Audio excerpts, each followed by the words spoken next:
Okay, I think we're live. Holy shit. Welcome everyone. Welcome back. Sorry for streaming a little bit later. It's a little bit late today. I have been trying to fix my audio and it's been rough. It's been rough. I am not that well versed in audio management. And oh boy, my setup is not good.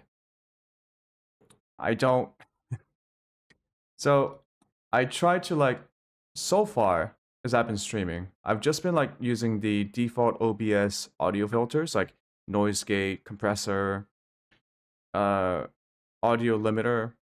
I haven't used an EQ before, but I figured that I should have a better sound. Oh, I didn't even turn on the music. Okay. Yeah, I figured I should have a better sound management when I'm doing my streams, because I've been looking at my streams and trying to check out if the stream looks okay and it sounds okay. I think it looks okay, except for this weird thing where if I view my own stream at 1440p 60 fps, I see a lot of juddering. So when there's high movement on the screen, the frames don't look smooth. But if I look at the stream in 1080p, it looks a lot smoother. So I don't know what's up with that. So I made a lot of changes today to the way the stream functions in terms of video and audio. So I'll start with the video. I have lowered my bitrate. I used to stream to the YouTube servers at 30 megabits per second. But considering how the 1440p looks worse than 1080p because of the juddering or ghosting issues, I decided to lower the bitrate, hoping that the problems that I saw on the 1440p version were due to if it was due to some sort of a bandwidth issue, like if I was sending too much more bandwidth than my computer can handle or my GPU could handle, or anything of that sort, because I don't use a 2-PC setup. I'm just using a single PC setup with a 2080 Super GPU. So it's entirely possible that my GPU was being overwhelmed. So I reduced the bitrate. It's still at 25 megabits, so the 1080p should look fine. And I also messed around with some of the encoding settings as well, just a little bit, so that my GPU has a little bit more headroom. Now the biggest part is the audio. I rely on NVIDIA's voice plugin. So the NVIDIA has a AI voice noise removal software called NVIDIA Voice, or it's also known as the NVIDIA Broadcast app, as a standalone app that you can install on your PC. I have it. I have the plugin version for OBS, and what it does is it uses NVIDIA's GPU, RTX-enabled GPUs, to... Oh my god, there's so much stuff. To remove background noise as well as remove room echoing. For most people, it works really well, especially when you're doing something like a conference or you're doing a video call with other people. It also works well with stuff like Discord. Where it doesn't work well is when you're trying to stream while playing video games and your mic picks up your clicking sounds and all the other miscellaneous sounds that you make, like typing and clicking. Even NVIDIA's app has a hard time removing clicking noises and button noises, like the clicking, clacking sounds, because the AI doesn't necessarily know how to differentiate between your voice and the clicking noises. aside from like the ambient background noises. So what NVIDIA's software is good for are ambient background noises that are constant, like a fan noise or your AC. Because clicking noises are intermittent and random, the software doesn't know how to filter that out.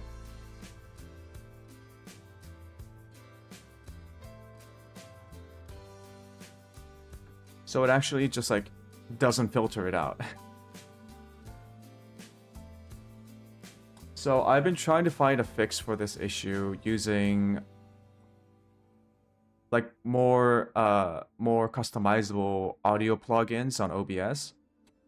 I think the most common ones that most people use, and the ones that I'm trying to figure out right now, are the RIA plugs from the studio that made the Reaper digital audio software. Man, it's confusing. It's very confusing. So I hope my audio sounds okay. Actually, what I'm gonna do is I'm gonna not talk for like 5 seconds and listen to my own stream on my phone.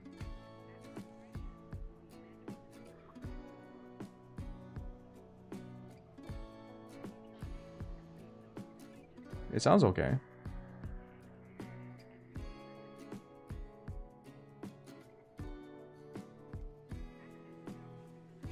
Maybe the music is a little bit too soft.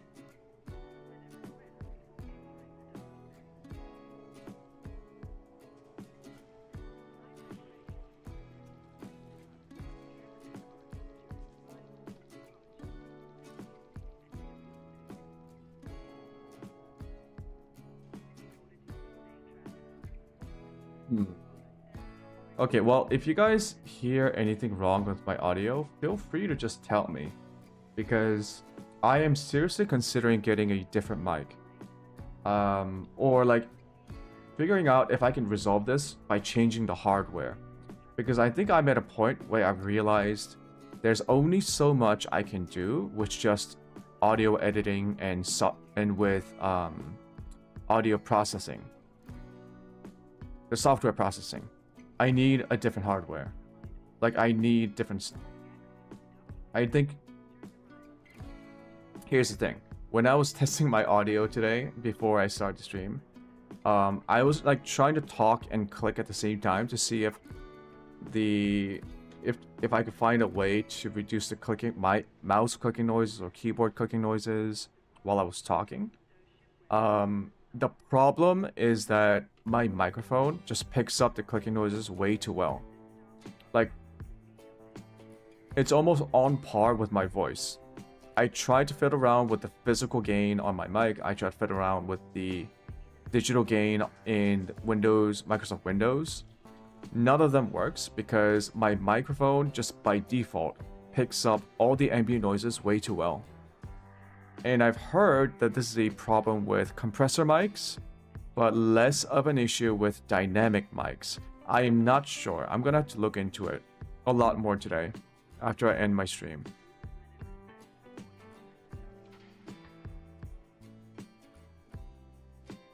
Because I don't like my audio setup right now.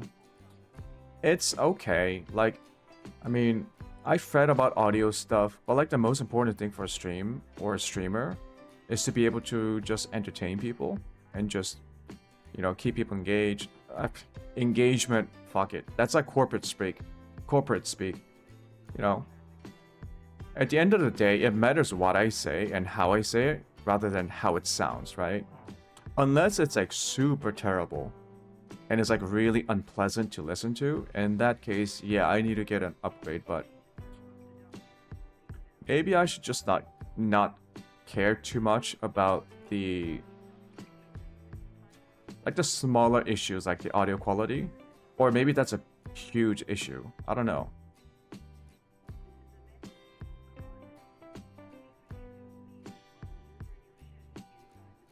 I worry too much about... No, maybe... I don't even know. Am I worrying enough or am I worrying too much about stuff like audio?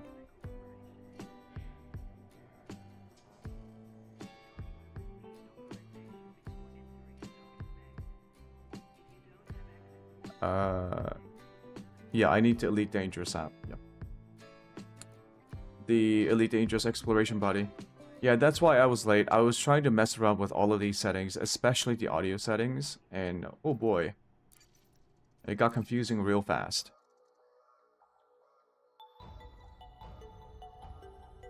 I also realized that Commander. I have a plastic desk, and it vibrates really well. That's what I found out today. You have served for 1.1 weeks and are at rank 8 with 33,000. So whenever there's like a whenever I click my mouse a little bit too hard, Uniform Bravo 58-15 Alpha in the Hypui and Kilo Golf Uniform Bravo 58-1 system. 2 biological surface signals on Moon 5 Alpha. Alright, we got our biological samples yesterday. So is my route still set up? Course set.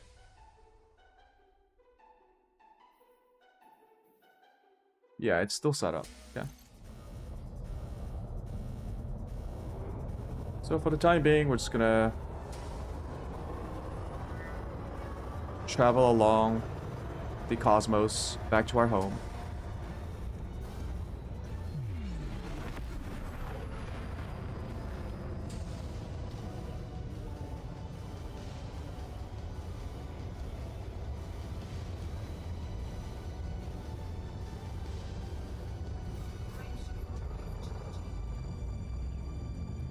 Yeah, what was I saying about my microphone? Right, so my microphone is just on a stand in front of me on my desk, and my desk is plastic, right? It's actually one of those like picnic desks that you get that's like it folds in half. It's all plastic. It's the sort of stuff that you see if you like go to a school meeting, you know, and they got like these beige or grayish white plastic construction. Yeah, I got one of those. So I've realized that the desk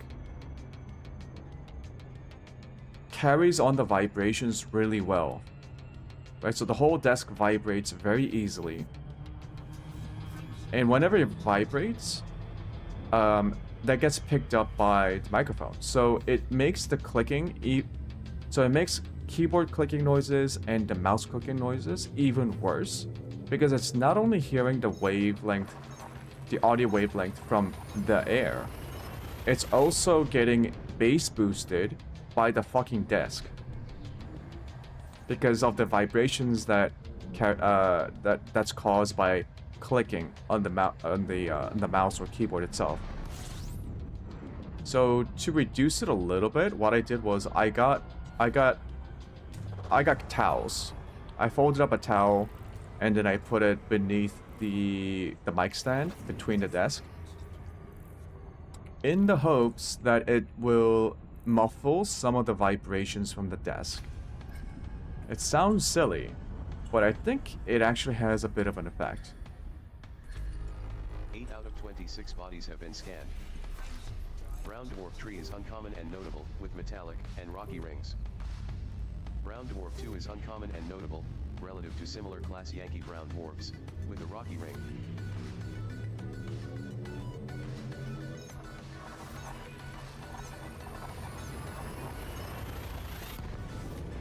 Anyways, enough fretting about technical issues.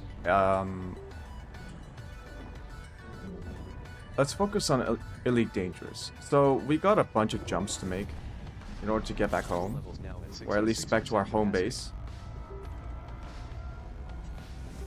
I believe we have like 50 or 60 jumps left. I gotta check the exploration body again.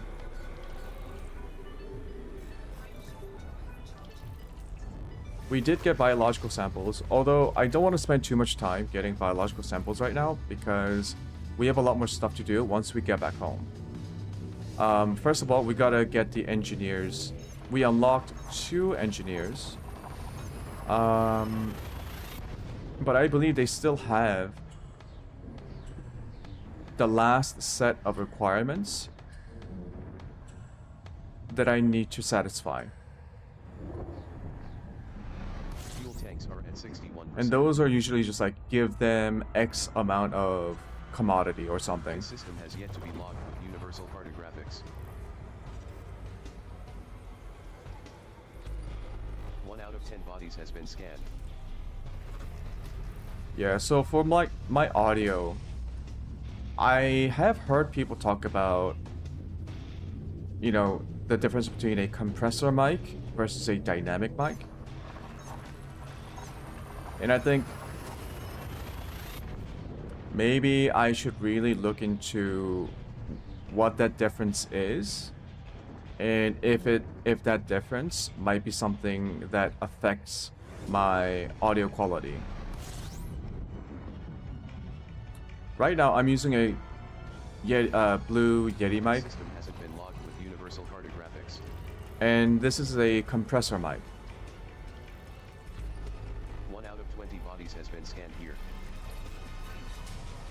Which might be why it's better at picking up all these other like background noises or miscellaneous noises compared to a dynamic mic, which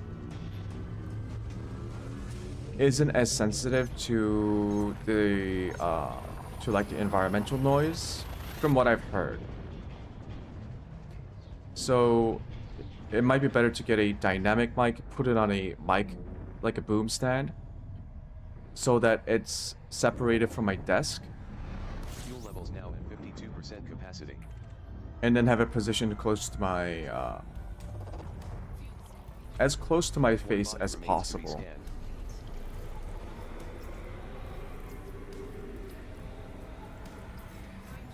I have heard that people sometimes also use expander filters in order to suppress some of the unwanted background noises, but I don't know if it's like worth it. I tried it very quick. I tried it a little bit.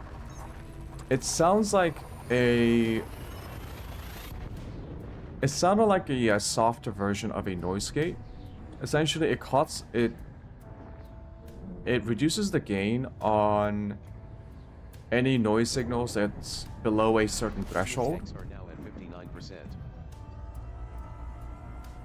And I just couldn't really see a huge difference between a expander filter and a noise gate filter, This system is not registered with universal cartographics. but I might have been using it wrong.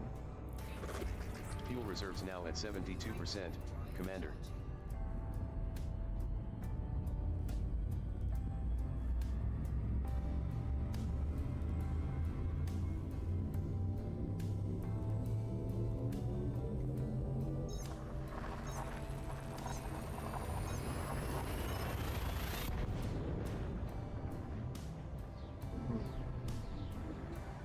I mean, as long as my my voice sounds okay. Fuel tanks now at 57%. This system is not yet registered with universal cartographics. 1 body remains to be scanned.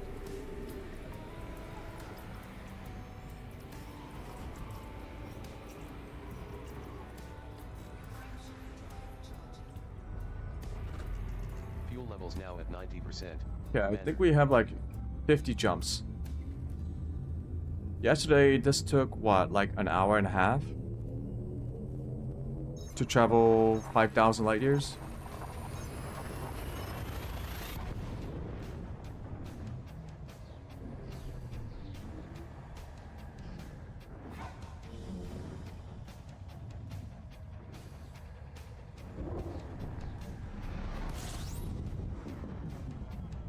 Now, speaking of audio, I watched Sinners yesterday. Sinners is a recent film, relatively recent, from Ryan Coogler, the director Reserves of now at 85%. Black Panther. That's what I know him from. Spoiler alert. So this is like this will be a spoiler discussion about Sinners. I didn't know it was about vampires. And so I was a little bit confused when it happened. But I was pleasantly surprised. There were a couple of elements to the story, to the narrative, that I 69%. didn't properly understand.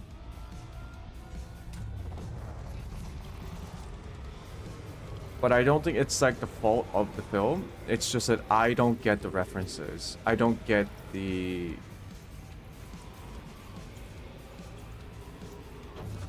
I think I didn't get a lot of the... Is now at 100% fuel capacity. some of the points of the film. The one thing is the music. So I don't necessarily understand the significance between the music, the emphasis on music as part of like the the idea of music is very central to the story. It's also very important for some reason. It's also very important for the vampires as well. But I guess it's like, okay, so in the film, it follows a story of Bodies remain to be scanned. Preacher Boy, who is a son of a preacher, who is also an aspiring guitarist and a singer. He's a musician.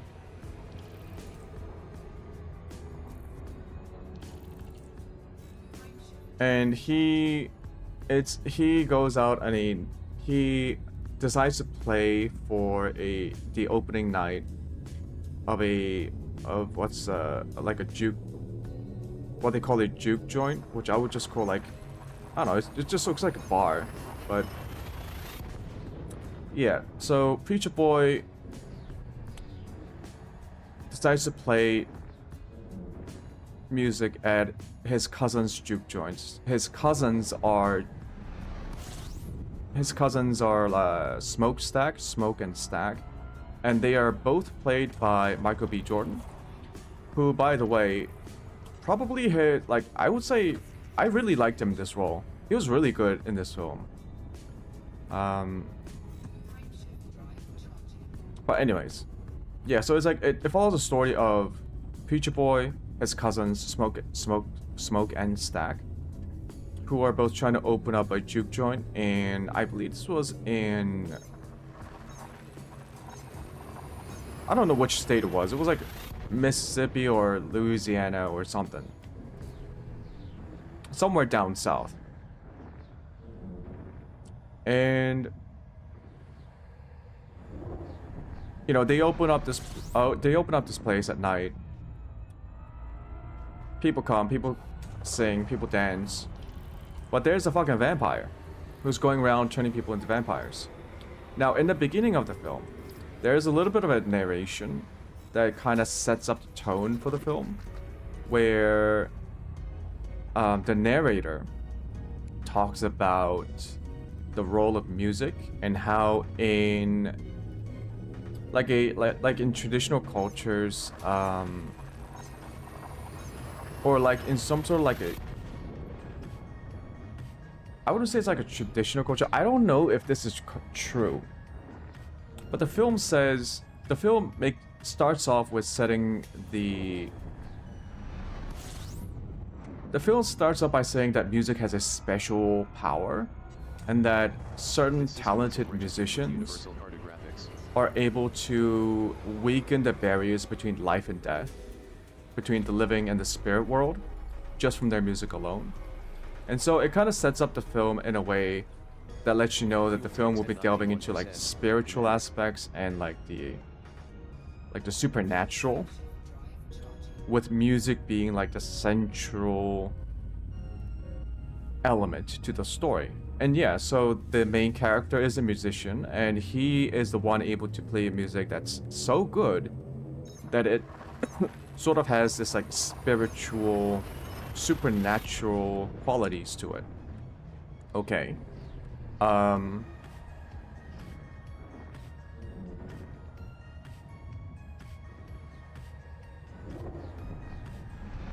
Fuel reserves are now at 75%. So my question was, even the vampire, so there is a head honcho vampire who's going around turning other people into vampires. So the head honcho vampire, his actual goal is to like get Preacher Boy. The vampire wants to turn Preacher Boy because when the vampire turns Preacher Boy into like part of his vampire clan, he can get access to his musical talents, right? Which has the power to like pretty much weaken the fabric between life and death. Weaken the barriers between the spiritual world and the material human world. Okay. So I thought that was just like a, you know, like something based out of a spiritual, like not spiritual, some like a traditional folklore mythology related to music. I don't know how much of this is true. For like the... Yeah, I don't know how much of that is true. I'm just gonna assume that it's just like... It's true for the purposes of the film. I'll just assume that it's true enough. Or that it's something that we should just like... just accept as part of the premise for the film.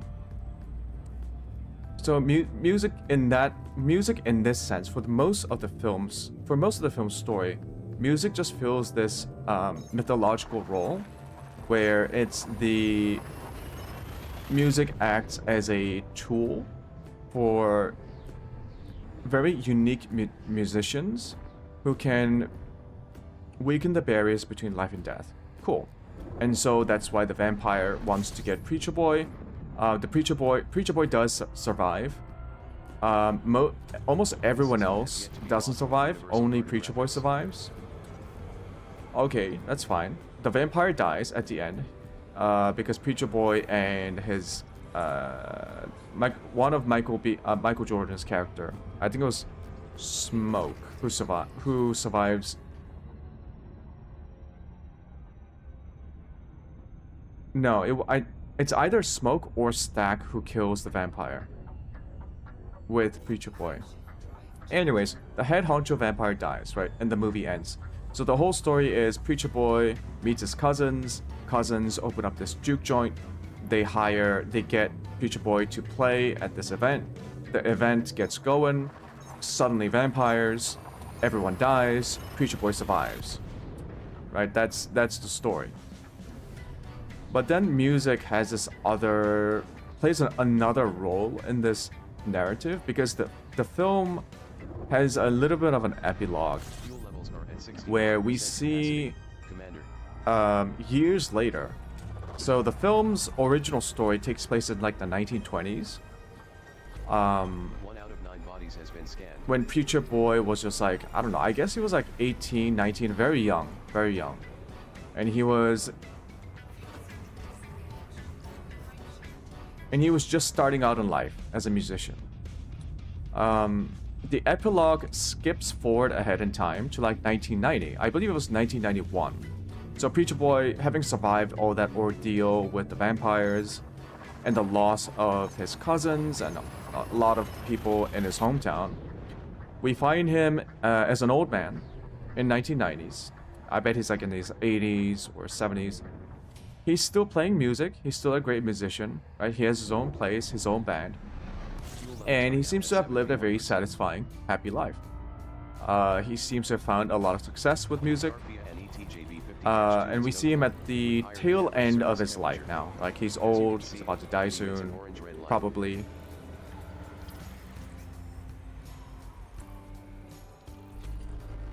Bodies remain to be scanned in the system. At the very end, we see him reunited with a couple of his family.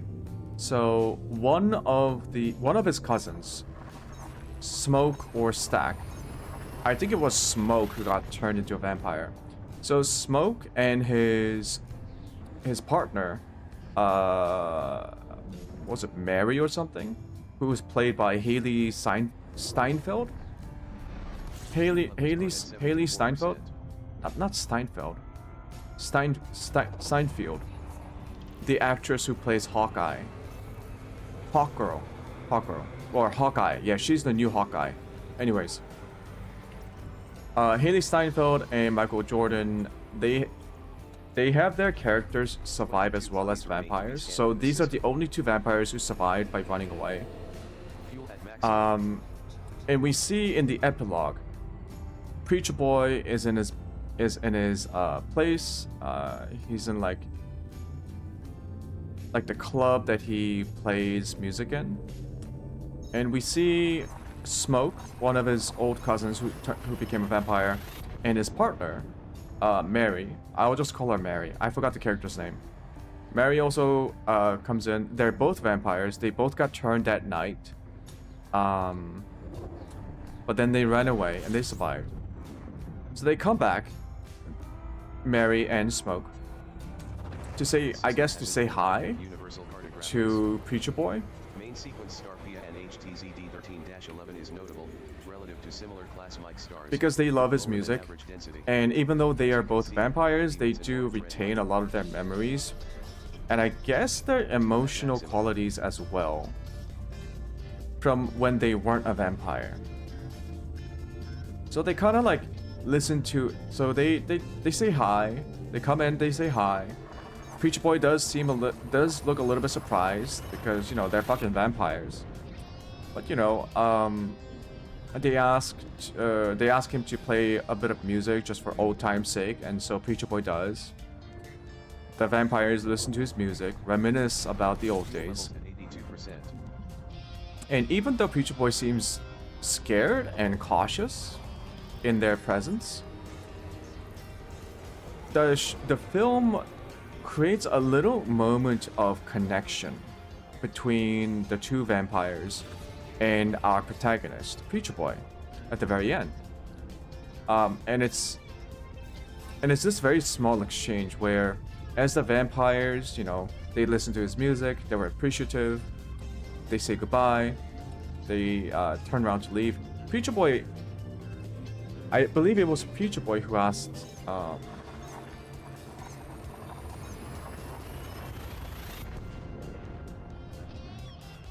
was it Preacher Boy who initiated that question, or I can't remember. But what I do remember from that scene was fuel reserves are now at 81%. Preacher Boy asks Smoke or Stack, either one, whoever it was, Smoke or Stack, if he was happy, or it was a question very similar to that. It was Fuel levels now at 97%. asking him about that night. You know, despite the vampire and all the dying and the killing and the horrors, I think Preacher Boy asked Smoke what he thought of that night, and Smoke replies, it was still the best night of his life, because for just a couple of hours, he felt free. And that sentiment, that feeling of freedom it's less to do with the vampire shit and more to do with like the racism and the structural fucking oppression of Black Americans in Jim Crow South. So this is, I would say spiritually, this film is actually quite on par with, very spiritually on the same field as something like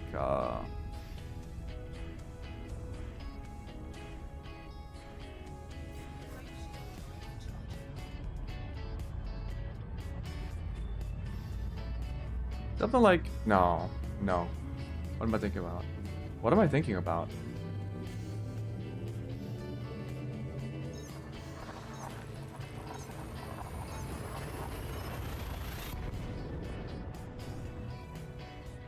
You know what? That doesn't make any sense. The way I explain it. Yeah, so the film actually deals primarily with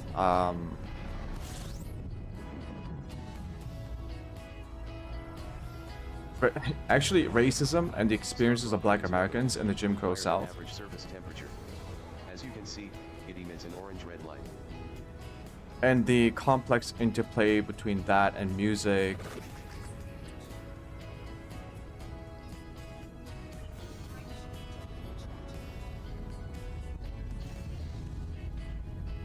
You know what? Maybe I just don't understand the core theme. Okay, the reason why I'm getting tripped up about this, right, is because of the vampire.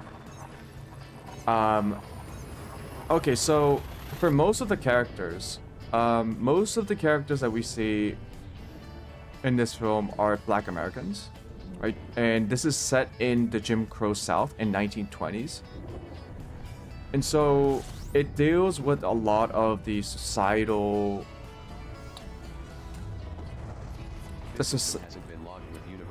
You know, it's shitty. It's incredibly shitty.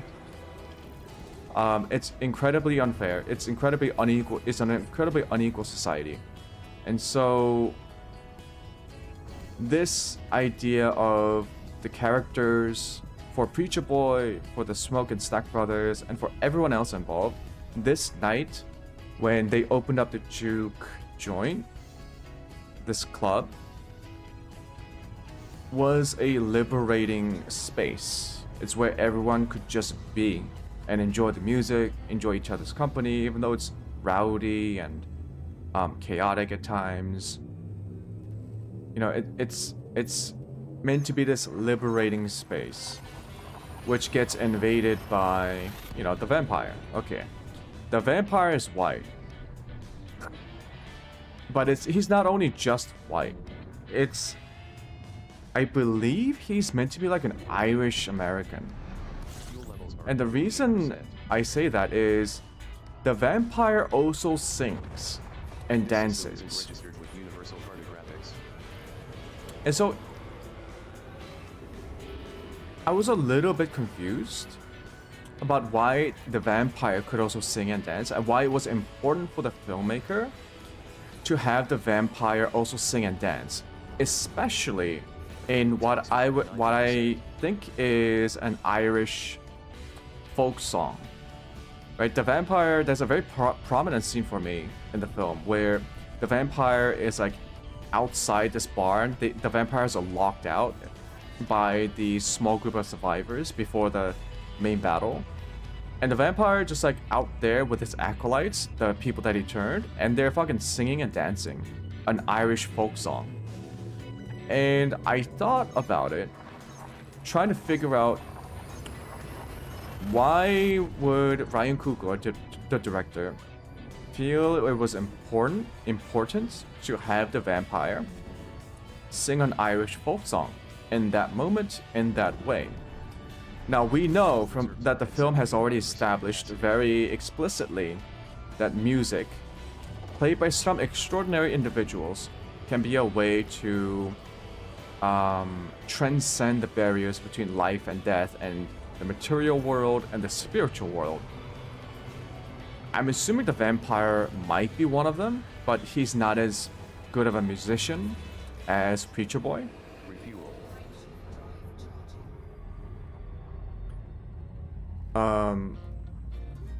But I guess making the vampire sing and dance might be a way for the director to really again emphasize that for some reason music is a very important part of the supernatural world.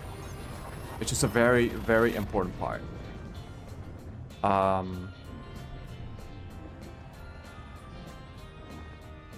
But then I don't know how that relates to this cultural and racial elements that the story also tries to delve into. Because the music that Preacher Boy plays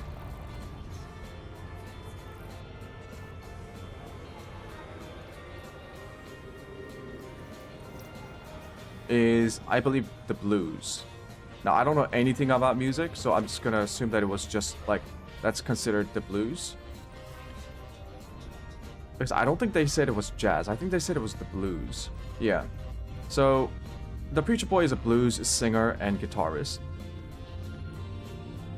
And like, thematically, that makes sense to me because this is the black community in the American South, in the American South during Jim Crow, the Jim Crow era. And so music is a big part of the identity of the black communities back then, and to probably to a certain point, music is always incredibly important to a cultural or political or even a political identity, right? Not just for black Americans, but for every other ethnic or cultural group and identity around the world. So I get that the Preacher Boy plays the blues. What I don't get is, why does the vampire sing Irish folk songs? So right, we have these like two groups. We have the blues, which represents the black American community. But then we also have the vampire, who is white, but sings Irish folk song. Now, the reason why I'm a little bit confused is, if the vampire was supposed to represent this white American oppression, like the oppressive white man, why would he be Irish? Because of all the white groups, the white people that are in the white ethnicity, the Irish were one of the, like, the least. Irish Americans were looked down upon by other white people, like the Anglo. So in the American ethnic hierarchy, when we say white, we, like, in this racialized hierarchy, white is not a monolithic identity. There are multiple ethnicities that are considered white, and some are considered less white. So the original white identity was reserved historically for Anglo-Saxons. The Irish were not considered white or fully white. They were considered less white by the Anglo-Saxons. So the mainstream white people in the United States. I'm talking about like 17th century, 18th century America, right? And to some extent, the early 20th century, the very early 20th century, the Irish were still considered, like, you know, immigrants that were looked down upon by mainstream white American society. And historically speaking, the Irish were oppressed by the British, the Anglo-Saxons, so that's why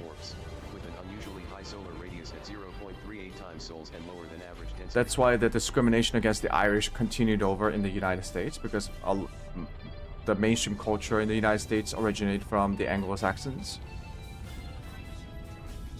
But why have the vampire? So I'm not sure if the vampire was supposed to represent, like, white people writ large, or the oppressive element of white American culture, because the vampire is Irish. The vampire is essentially an Irish immigrant, like an Irish American.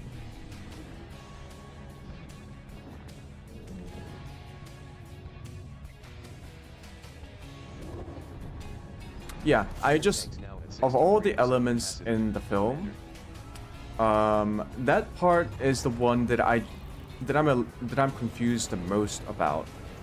It was the fact that the vampire sung an Irish song, which, it's such a specific choice that makes me suspect that it was a very deliberate choice. But I just don't understand the intent behind it, and I don't understand the context of it too. So I kind of want to keep looking into that, because it intrigued me, right?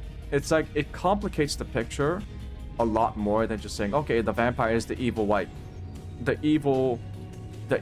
guy, right?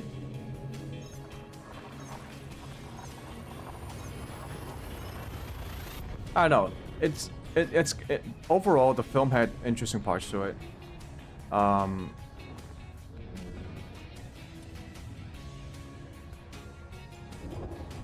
The vampire part was surprising,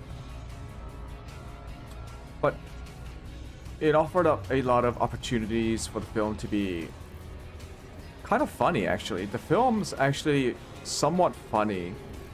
It is a lot of humor, like small moments of humor in it. That doesn't feel cheap. It feels very, yeah. Even though, like, what we're seeing on screen is quite horrible, as the vampires are going around killing people, turning them into vampires, and, like, there's a lot of gore. There are a lot of funny scenes to this film. which I do enjoy. So yeah, it does feel like a little bit like I'm not saying thematically it's the same, but it feels a bit like Get Out, where it's like a mix between horror and comedy, mostly centered around this exploration of the experiences of Black Americans.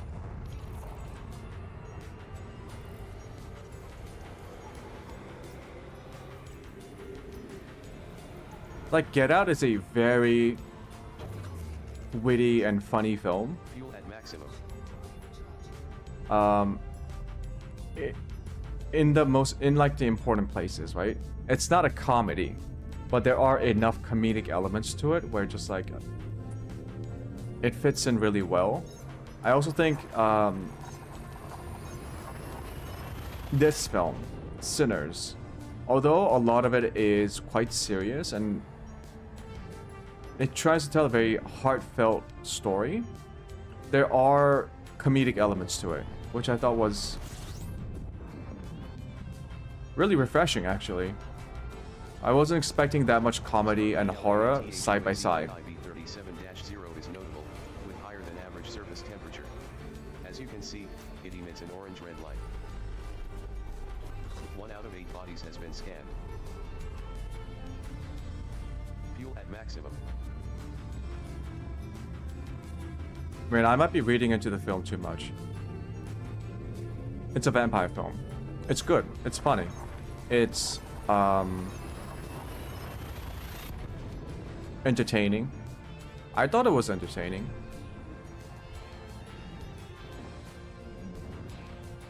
It's just that one element of the story of the film I just wanted to understand a little bit better, and it was and it had to do with the identity of the vampire, the head honcho vampire, and why he sings an Irish folk song in contrast to Preacher Boys The Blues.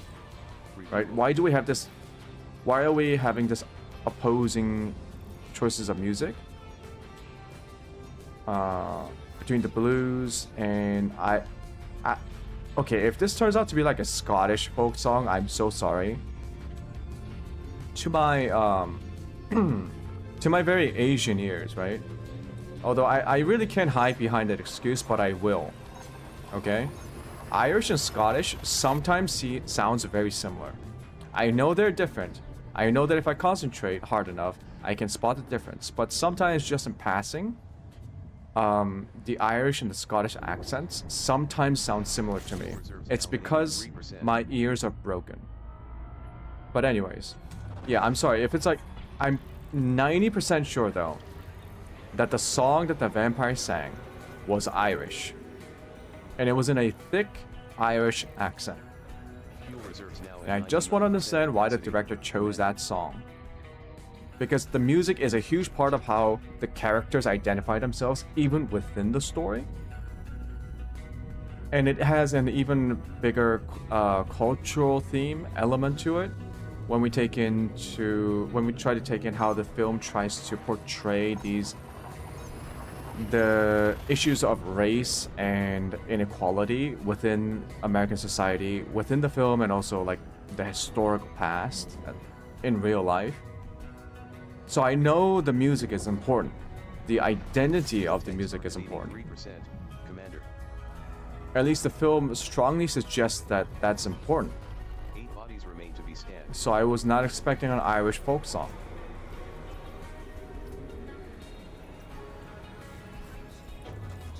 Okay, I gotta stop talking about that because it sounds like I'm just repeating myself over this specific question that I cannot answer just by asking myself.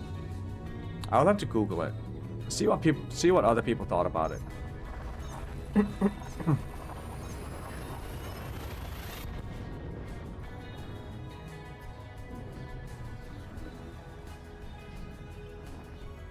But yeah, if you haven't seen The Sinners and you liked the film Get Out, and you were like, what if Get Out what if there was a similar film like Get Out, but also vampires? And set in like the 1920s. then Sinners is for you. Fuel at maximum.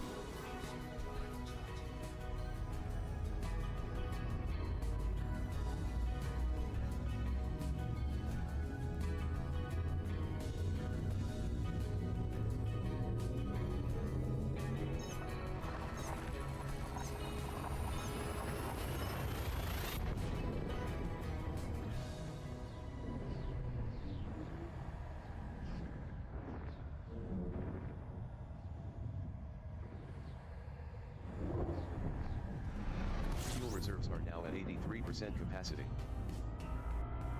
Yeah, I might go get some coffee.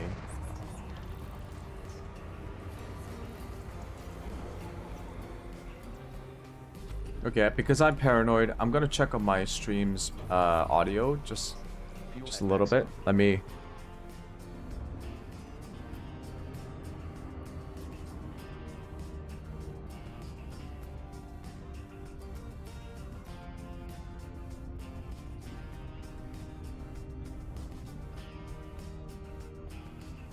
Okay, is it just me, or is the music and the gameplay audio just a little bit too quiet?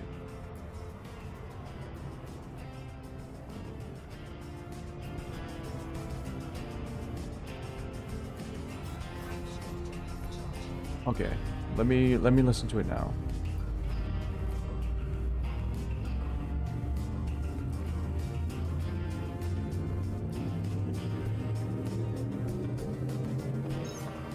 Testing audio, testing audio.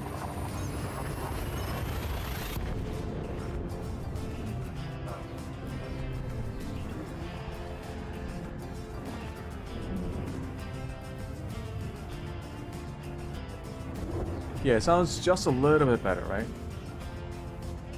Maybe I should turn it just a little bit more.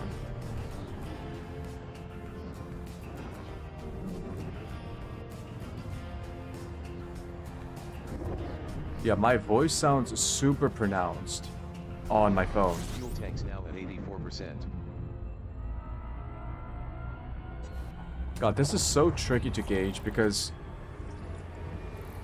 OBS doesn't really have like a master sound output.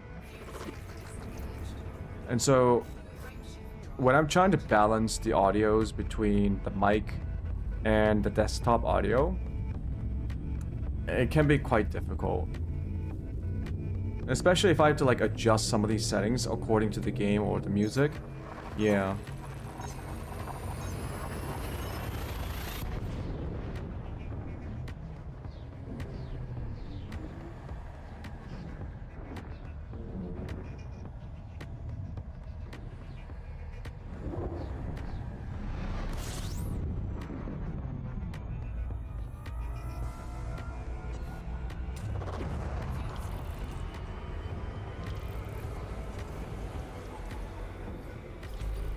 Seven bodies remain to be scanned.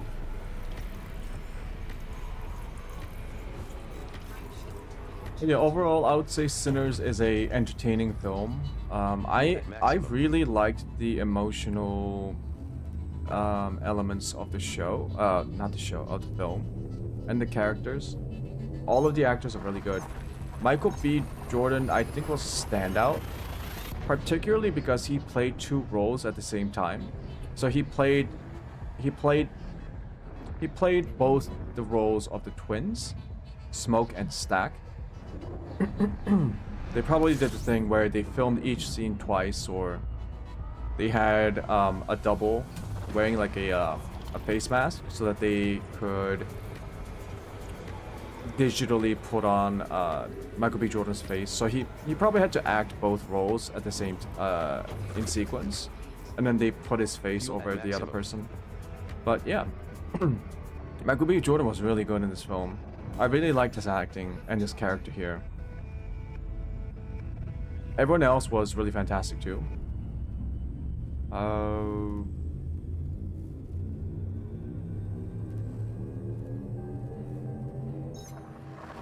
in all, it's a very entertaining, in some ways, touching story. So I do recommend it. I would say I give it like, I do recommend. as an entertaining film, it's definitely well made. Or it's good enough, right? For our purposes of just watching something interesting and fun for the night.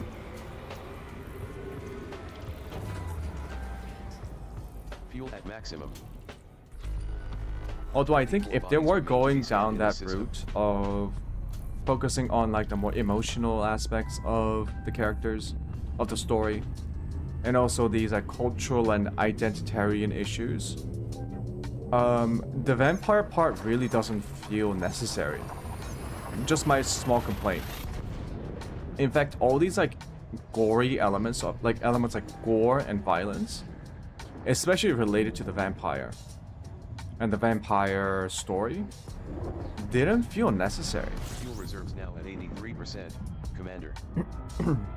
You could achieve the same thing by having like a more sophisticated vampire who's not necessarily going around like ripping people's necks off, but like a sophisticated vampire. So I don't see why the gore was necessary in this film, which is like a weird complaint, but it's not that I mind the gore.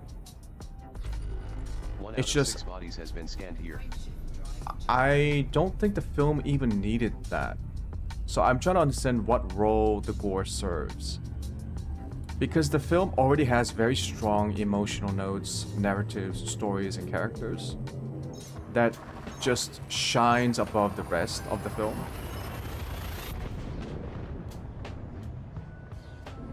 That we could have had more like an abstracted version of a vampire, or have the vampire role, but just like don't bother with, you know, the blood or the gory deaths and, you know, battles. You know, have it like an abstracted, have the battle and gore abstracted into this confrontation between the vampire's desire to obtain and, you know, essentially steal Preacher Boy's music and his voice, right? And his power to Alert. No scoopable stars weaken the charted in barriers rival between system. the spiritual realm and the human realm. You could have it abstracted, and I think it would have been just fine.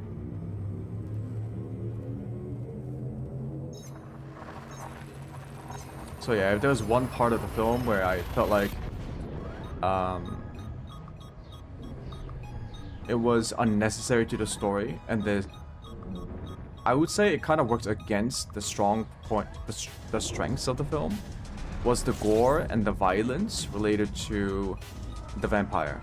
You can still have violence, but have it abstracted, because the gore really didn't seem to serve any purpose for me. At least for me, it didn't serve any purpose.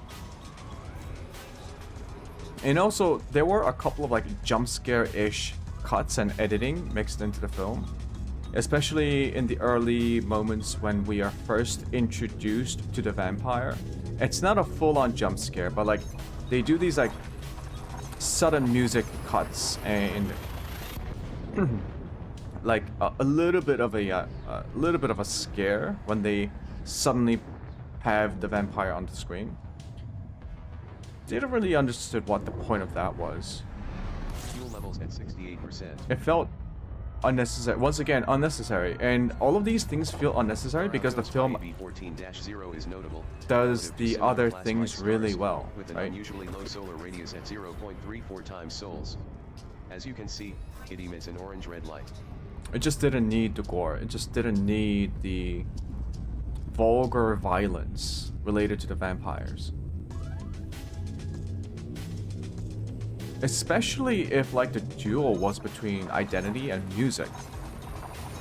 I thought it would have been like, how much more interesting would it have been if the vampire wasn't just like, if the conflict between the vampire didn't feature any violence or gore. It's still going to be violent because, yeah, it can still be violent but not gory. You know what I mean?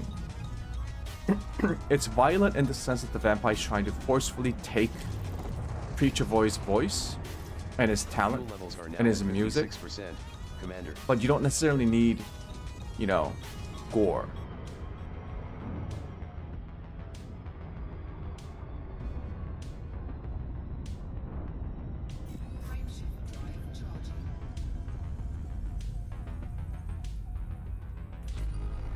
But overall, I would give it like a 7.5.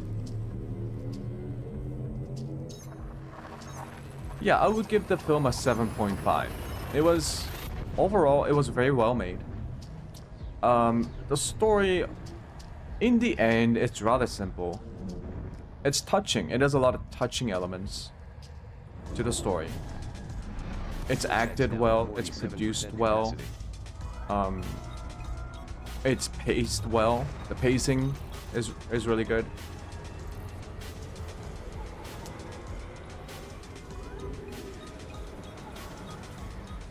The script was well written with enough like humor in it for us to like enjoy without breaking the overall theme of the story.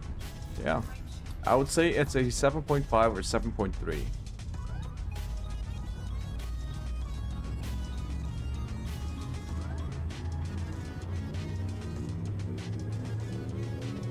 Although I really hope they don't make a sequel.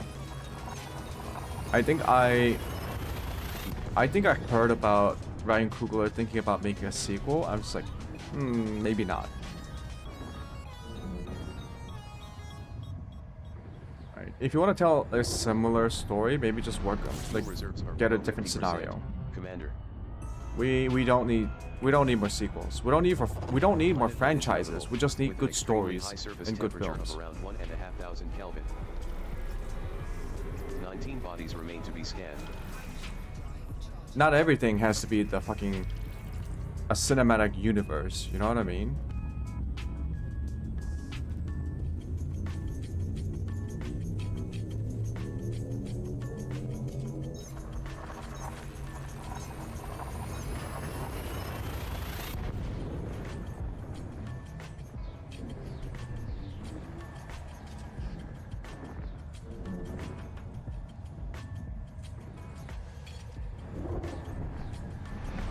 Tanks are now at 49% capacity.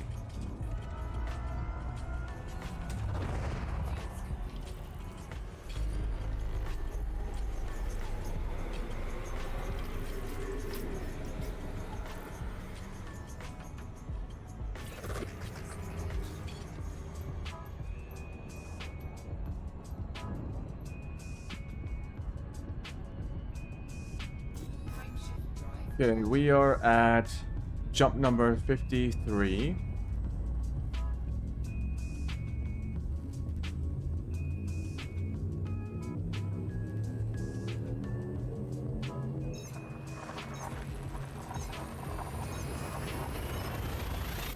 We're in the part of the universe where most of the systems have been discovered by someone.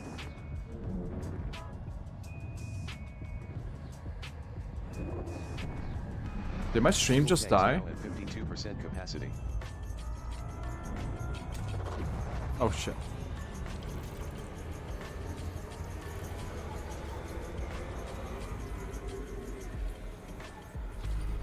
One out of 8 bodies has been scanned here. Brown dwarf Bravo is notable, with lower than average density.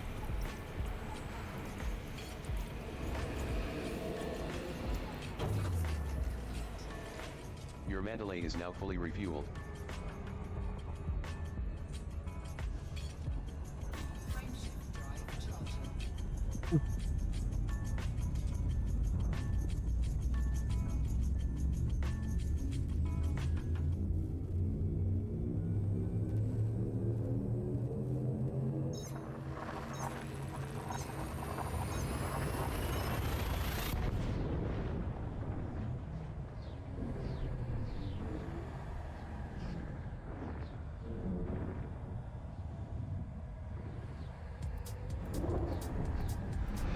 Fuel levels are now at 82% capacity, Commander.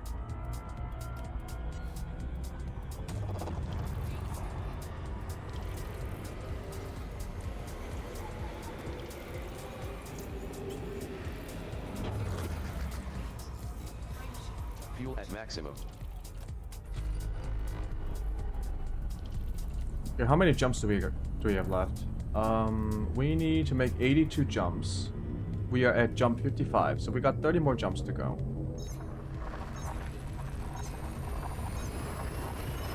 Around 30.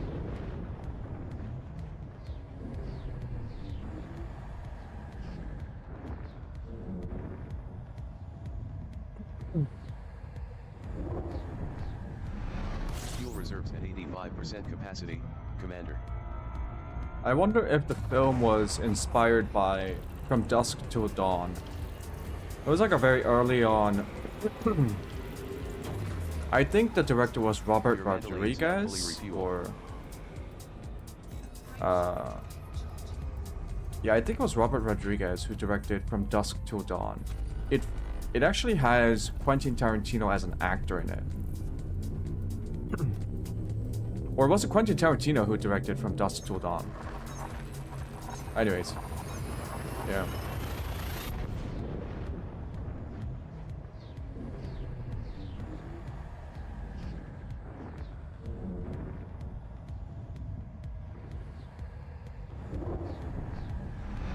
Fuel reserves are now at 81% capacity.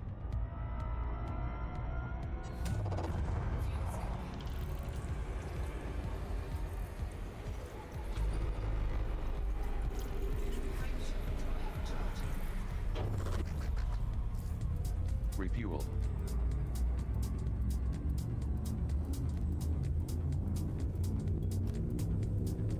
I've been trying to like encourage myself to watch films or TV shows that even if I might not want to, that I push myself to watch it just because like I think I developed a bad habit where just because these films are not what I'm looking for, I shut myself off from a lot of these films and shows and stories now. Maximum fuel. And I can feel myself being deprived of like the cultural literacy. Alert. The cultural No stars literature. in arrival system. You know what I mean?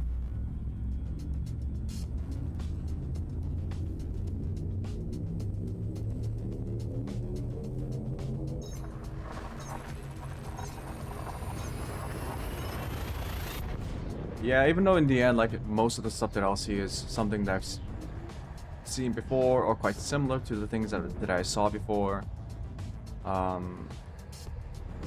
should still watch them. Fuel tanks at 83%.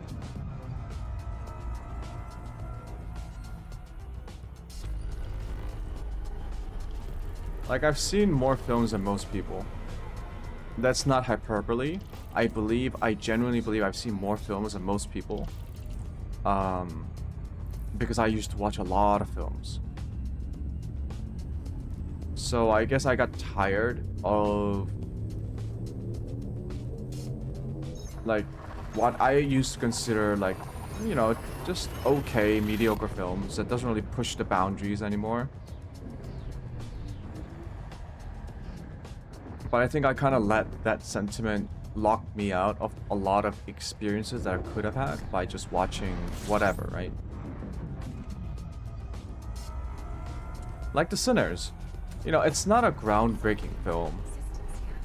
It's not a particularly thought-provoking film, except for that Irish part. Like the Irish music part, I genuinely am curious. But aside from stuff like that, right? It's not a groundbreaking film. It's not trying to like push boundaries. It's not trying to redefine something. It's just an entertaining film for a couple of hours. And then a touching story. You know, that's fine. I should engage with stories like that, even though I might not feel particularly excited about it. I know I might not be particularly moved or provoked by it.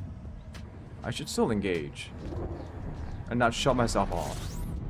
I gotta stop shutting myself off from those experiences, which is why I should start reading. Which is why I should also start like reading a bit more varied. I should start reading topics other than the specific topic that I'm always interested in. I do, surprisingly, despite my faltering speech and my lack of eloquence, I do read every day.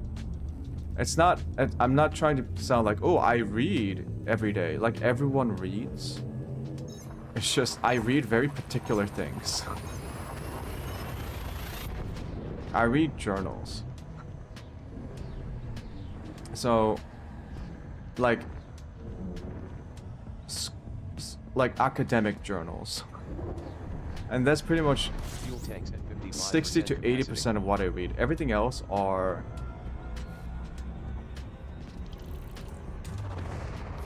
like expert articles and opinions of a particular field. Like, I don't really read anything else. Especially, like, I don't read from a wider literary world. I don't read non-fiction. For example, I haven't read a fiction novel in a long time. And mainly because if I do read a book, it's usually like a historical book or like a book about theories, book about research of a particular field once again. So I should start reading novels too. I should start branching out. Start engaging with all these other parts of the wider literary universe. You know? The wider literature. There we go. I also think that should help me with my speaking skills. I always found it helpful to focus on reading from a wider variety of texts when you're trying to improve your speaking skills in a particular language. Like, English is a second language to me, although it's, in my mind, English is my primary language, even though I don't speak English with anyone else in my life right now, and I haven't done that in a while. Except for when I'm talking to my sister, but she doesn't live where I am. So the only time I would ever speak English is when I'm talking to my college friends who all speak English. Most of them are American. Some of them are international students from Canada. So yeah, I have one friend who was an international student from China, but he's an American now, so he immigrated to the United States. And all of us speak English, all of us communicate in English, and I don't have a problem with listening or reading in English. It's just that I've noticed that my ability to speak English has deteriorated severely. Like, this is really bad. You might think, oh, you sound okay for a guy who's like, for whom English is a second language, who live in South Korea, and so I don't get the opportunity to talk to anyone in English in my life. But when I was in college, which was an American college, no one knew that I was an international student until I told them.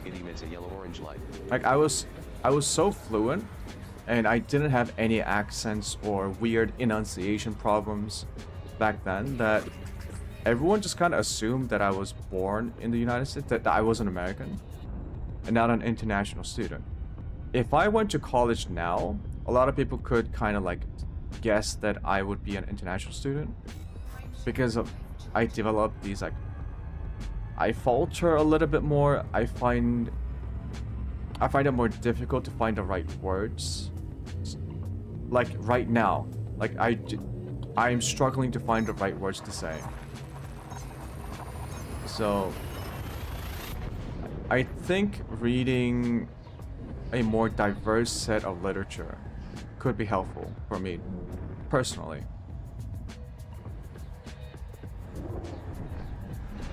Fuel reserves at 62% capacity.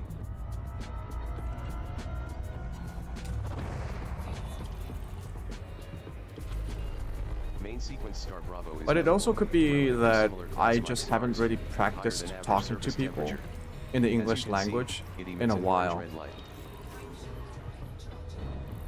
Like 5 years.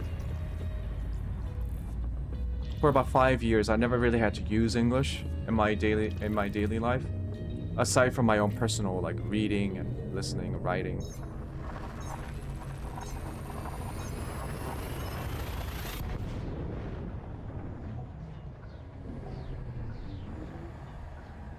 Yeah. That's actually part of the reason why I wanted to become a streamer too. Why I wanted to stream. Fuel levels are now at 73% capacity, Commander. I am a huge introvert in real life. Outside of streaming, I mean. And I don't really go out and meet people. And I think I'm at a point in my life where my lack of interacting with other people is starting to affect... It's starting to affect me in ways that I didn't anticipate. So streaming, ironically, was one way that I thought might be helpful. Because... Okay, so the whole parasocial thing about streaming, right? Yes, it's not a proper substitute or a replacement for real life socialization. When you actually meet people in real life, when you talk to them, listen to them, interact with them. Yeah, streaming or interacting with people online through a medium like a stream or through a forum or even like Discord when you're in a voice call. It's not the same as when you're interacting with people in real life. Sure. But it is still a form of interaction and it is still a form of socialization. So a lot of the skills that you do develop in a streaming context or in a online context should be transferable to real life and vice versa. The benefit of being a streamer is that I can somewhat interact with people online, which still forces me to talk out loud explicitly, while everyone who's watching can have the benefit and comfort of, you know, just being able to type or spam emojis, right, in chat. It's forcing me to be more sociable. That's what I'm saying, right? You don't have to be sociable. You don't. You can just sit back and enjoy. And what I'm trying to do is create a space where it feels comfortable and relaxing enough so that people can enjoy this like pseudo socialization process where it feels like you're just talking to like a friend or a friendly acquaintance, right? Without having to go through the steps of actually talking and, you know, interacting with someone like you would in the physical world. Because sometimes you feel too tired to go out. You feel too tired to... Or you don't have the time to meet with your friends who might have different work schedules, who might live somewhere else. You know, and you could try hanging out with your coworkers, unless they're assholes, in which case, once again, you know, it might be better to just like stay at home, spend some time to yourself. Okay, spending time with yourself has a very different connotation and implications. Okay. Spending time to yourself. Spend some time, you know, alone. Relax. Fuel tanks at 73%. At the same time, Commander, with streaming, you can spend the time with people who are actually there virtually, kind of, with you, sort of. Okay, I just made streaming really weird, didn't I? I'm not there. I don't want to be there. You can be in the comfort of your home or workplace or the toilet where sometimes people watch streams. It's fine. It's fine. You can enjoy it however you want. All I'm saying is, for me, the experience is very different from a viewer. Like, I also watch streams. I love watching Iron Mouse on Twitch. She kind of inspired me to try out streaming myself. I love the community that she built. I love the way that she manages the community, and I love her community too. It's a very wholesome, it's a very supportive community, and a very inclusive community. Iron Mouse is witty, funny, sweet and kind and cute and adorable. So, you know, there's no surprise that she's one of the biggest streamers on Twitch. Well deserved. Like, she's one of those streamers where I kind of hit myself in the head for not finding her sooner. I only started watching Iron Mouse like, I would say 2 years ago. But Iron Mouse has been streaming for like 8 years. So when I first found her, I was like, oh man, she's amazing. Her streams are amazing. Her community is amazing. Why haven't I found her before? You know? Could have been with the streamer's journey all that time, but instead I missed it.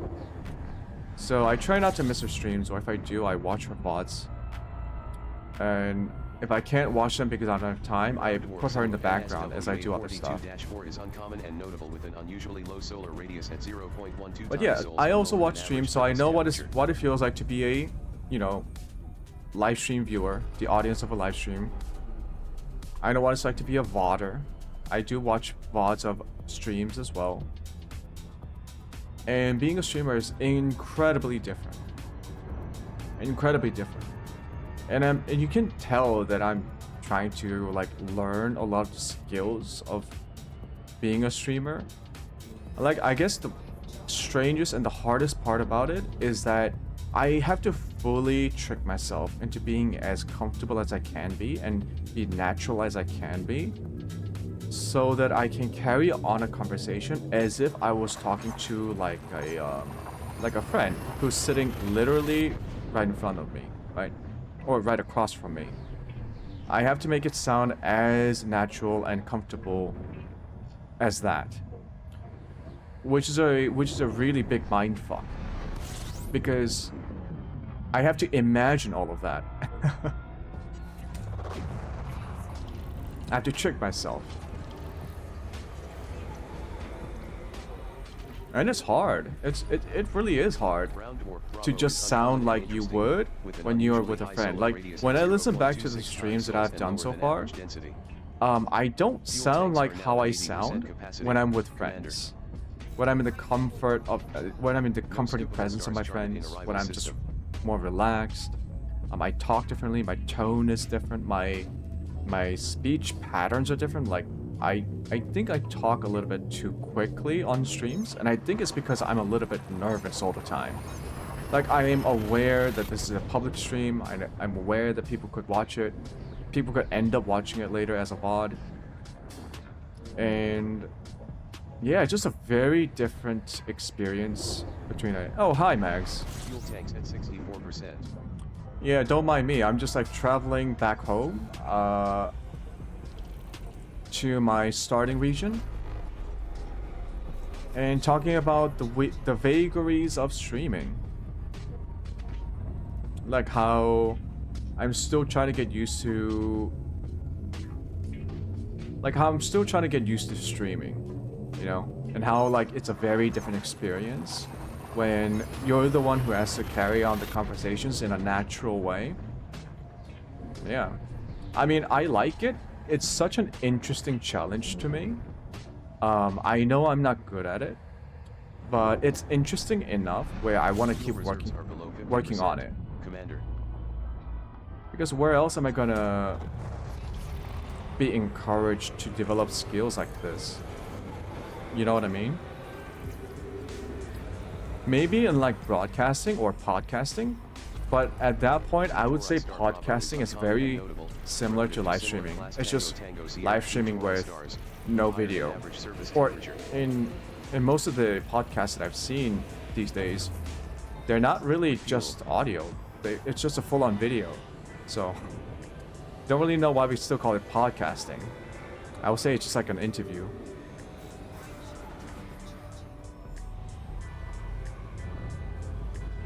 Yeah, hi Max. So once I reached my home base, so I'm in the Mandalay. I unlocked 2 more engineers, but I believe I have to satisfy the final unlock requirements for those 2. So the moment I get back to my home base, I'm going to be looking up those requirements and satisfying them. I think both of them require me to like deliver some commodities to them, which shouldn't be too hard. Heat levels beyond operating tolerance. And then once I do, I'm gonna I'm gonna upgrade my chieftain and then my anaconda first. I actually want to upgrade my chieftain with all the necessary thruster upgrades. Like, because of the limitations of the engineer so far, I could only upgrade my thrusters to grade, I believe grade 4 or 3. So I definitely want to get that all the way up to grade 5. So that's what I'll be doing. Just more upgrading and finalizing my ships. I also need to figure out how I want to outfit my anaconda for combat and what kind of combat it should do.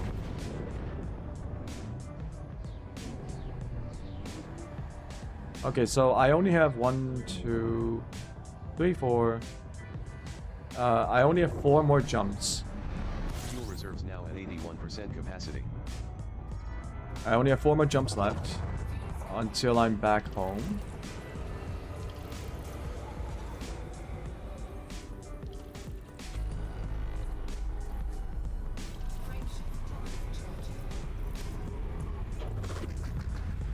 Fuel at maximum.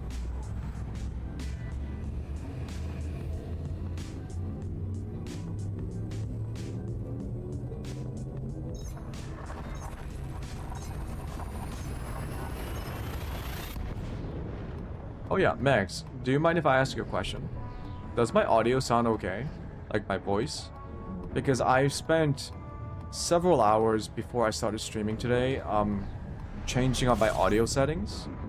And I'm not sure if it sounds better or worse or just the same. Star Alpha is notable, with lower than average density. Like, I was trying to get rid of like the background noises and the voice distortions because the noise reduction software that I was using, I think it was a bit too finicky. I also turned off my compression, my audio compressor.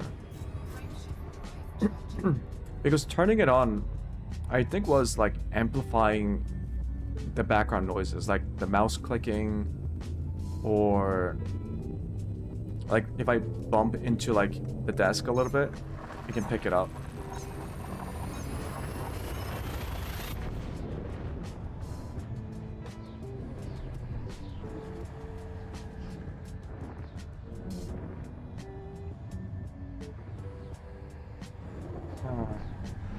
Fuel levels now at 82% capacity.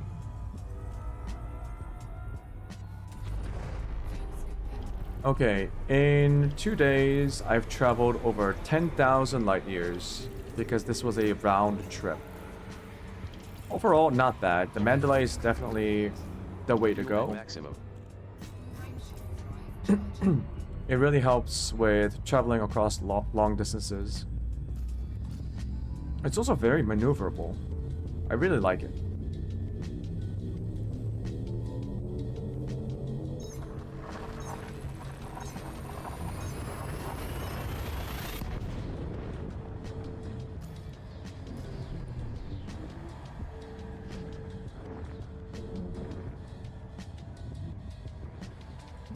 Okay, 2 more jumps until we are back in this Sirius system.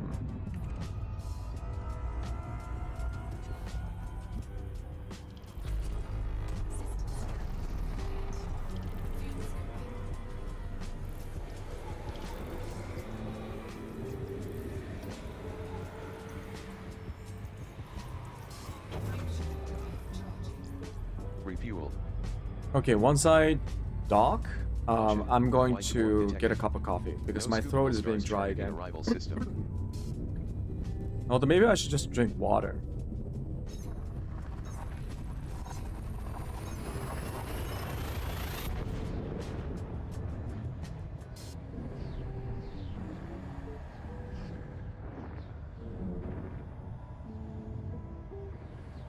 Yeah, I've heard that coffee dries out your throat, actually. Oh. Okay, so I just drive into it. Alpha is rare and remarkable, relative to similar class Delta Alpha white dwarfs, with an unusually young age of around 5.5 billion years, an incredibly high solar mass of 1 times sols, and an extremely high average density of just over 2 billion kilograms per cubic meter.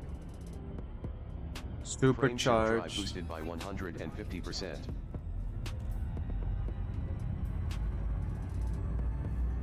Didn't really need to supercharge, but hey. So it looks like I don't even have to touch my joystick. It just kind of the funnel, not the funnel. Like the supercharging works by just like it gives you some turbulence, but it doesn't like throw you into like someplace dangerous. This system is home to Marco Quint, who upgrades power plants and power distributors. You can find Marco Quint at Quint Research Base.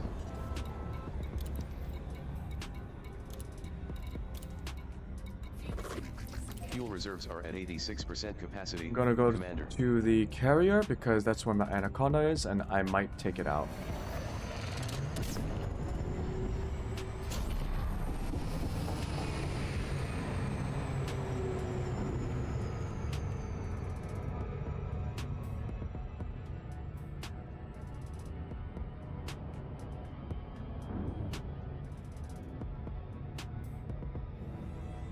Yeah, I mean, I know I'm not a good streamer, for sure, but it's such a unique experience.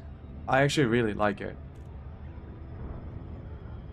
Which is once again, it might sound really weird coming from someone who says that they are very introverted in real life, but I think that kind of adds to why, excuse me. I think that only kind of adds to why I enjoy streaming. It's like a very different social skill that I had no idea that it's something that you can develop.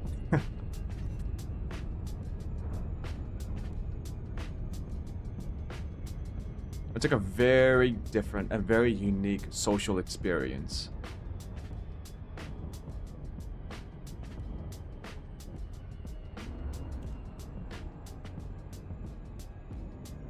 I think if there's one thing that I should focus on, if I want to like, I would say up my streaming game, it's just to be more comfortable, like be more natural and comfortable. Because when I listen to myself in the VODs, I do sound very different from how I sound in real life and how I talk to other people in real life. And I think a lot of that comes down to nerves. Or like this, I'm very much self-conscious about the fact that I'm streaming, which I guess the real trick is to not do that and just fully pretend and immerse myself in this idea that I'm just in a comfortable space with people that I assume that I can be comfortable with and friendly with. And just have fun. Just have fun with the people in the chat who might be watching indirectly through the VODs as well. That's another thing. Knowing that I am not only potentially talking to people who might be watching it live, but also people who will be watching this in the VODs. It's like you're communicating to people across time.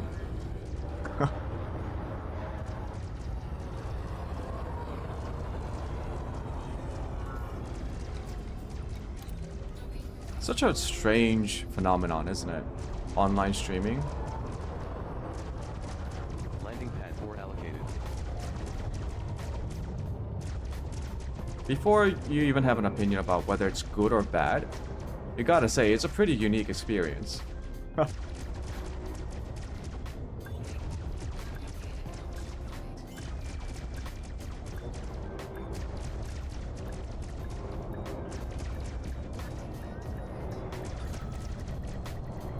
Docking complete. Okay, I'm gonna go get myself a cup of coffee. I'll be right back.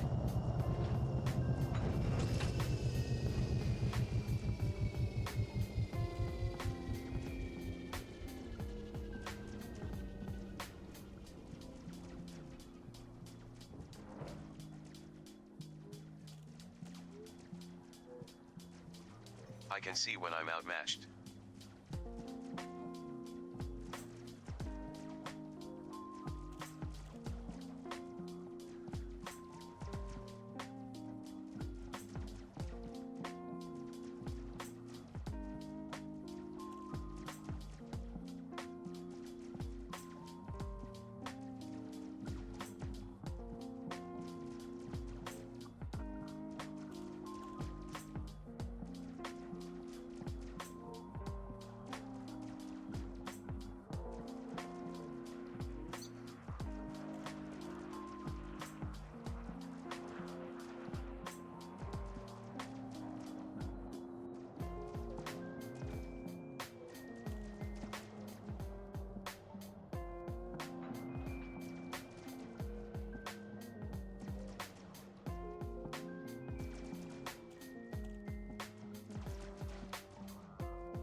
It's no good, I can't maneuver.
Ah, okay.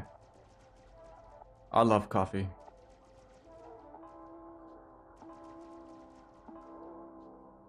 Okay, so what are we gonna do now? The engineers. Let me open Inara.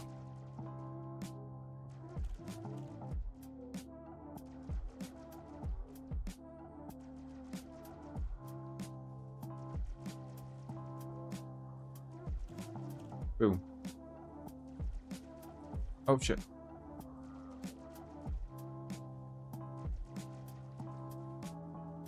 There we go.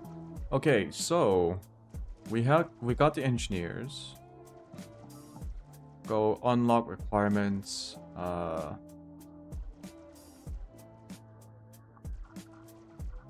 This guy, I gotta rank up the Federal Navy. Okay, Federation.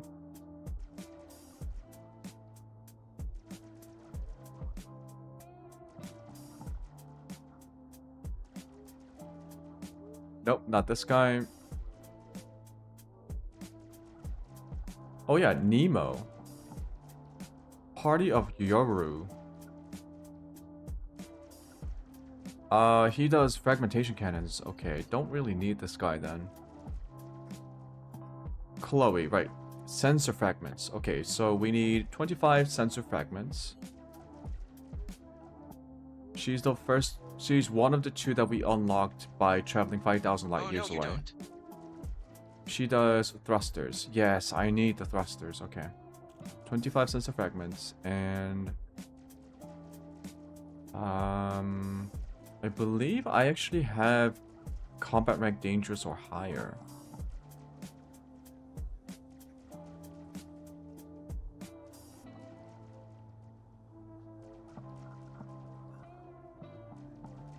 Oh, you can see your rank progress. Oh, I also need to do the rank up quest for the Federation as well. I am combat expert. Dangerous is what?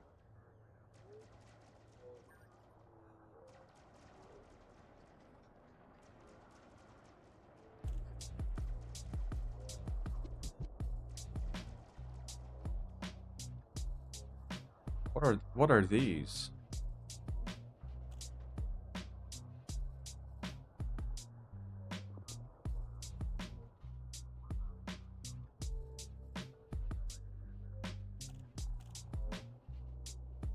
Can I see like the list of all the ranks? Because how much is dangerous?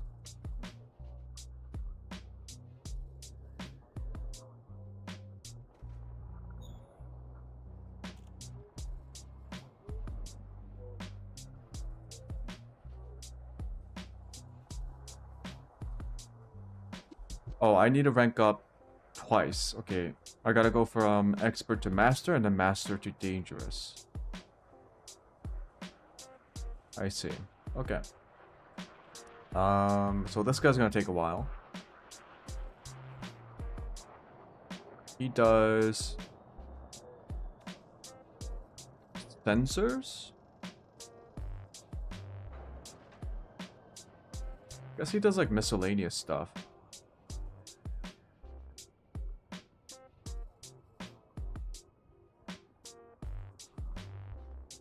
Wait, there's a module. Oh, there's an upgrade for the shield cell bank. Rapid charge, spin up time, shield reinforcement.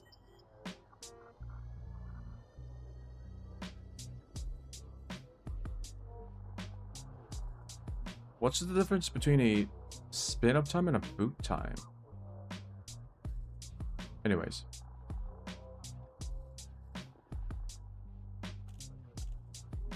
Palin is the other guy. Okay, so he also requires 25 units of sensor fragments. So, to unlock Palin and Chloe,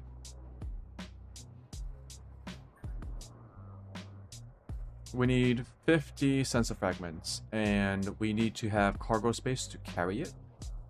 I know that you get sensor fragments from missions.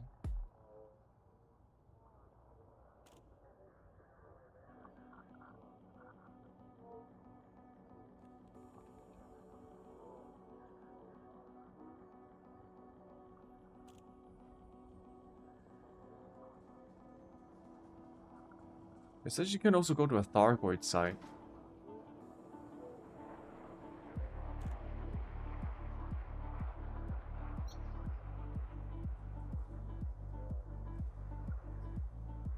Like I did have to get 25 sensor fragments before for another engineer early on. I only grinded out the missions to get them. But now I'm wondering if there's like a actual way to... Let's see. Late dangerous sensor fragments.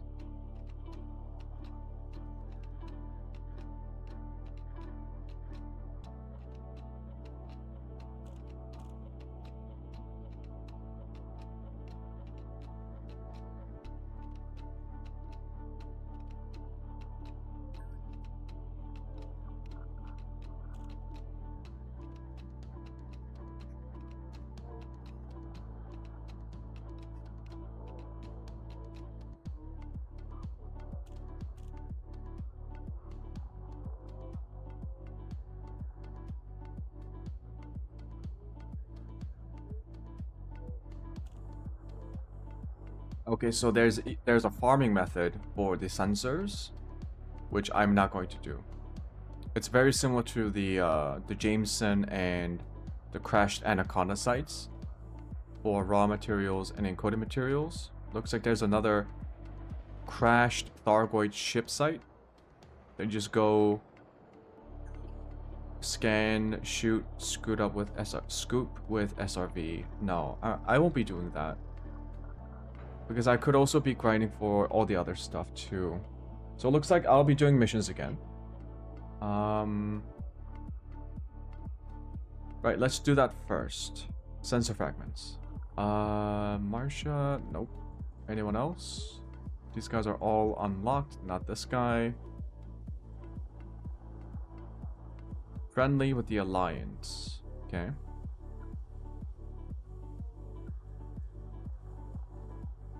Getting cordial with the Mafia. She does missile racks, seeker missiles, torpedo. She unlocks Hera. Power plant. Okay, so that's the power plant.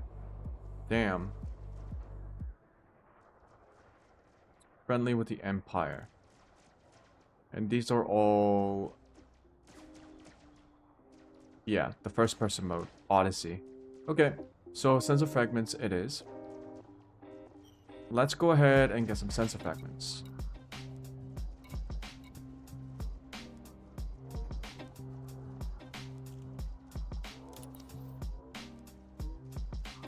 I believe my chieftain is in a different system.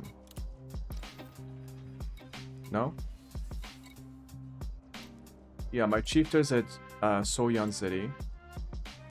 LP 908, right, which is where I'm farming massacre missions.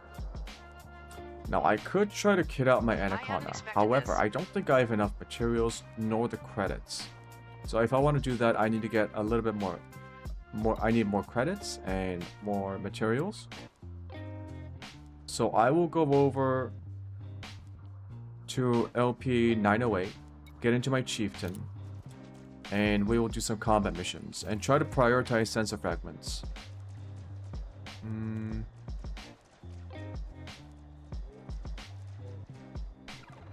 Maybe even do some cargo missions as well.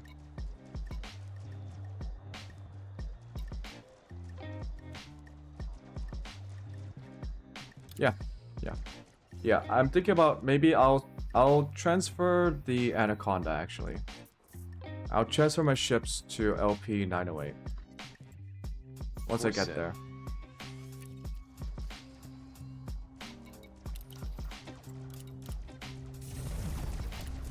Your Mandalay is now at 100% fuel capacity. Your Mandalay repaired. Docking clamps free.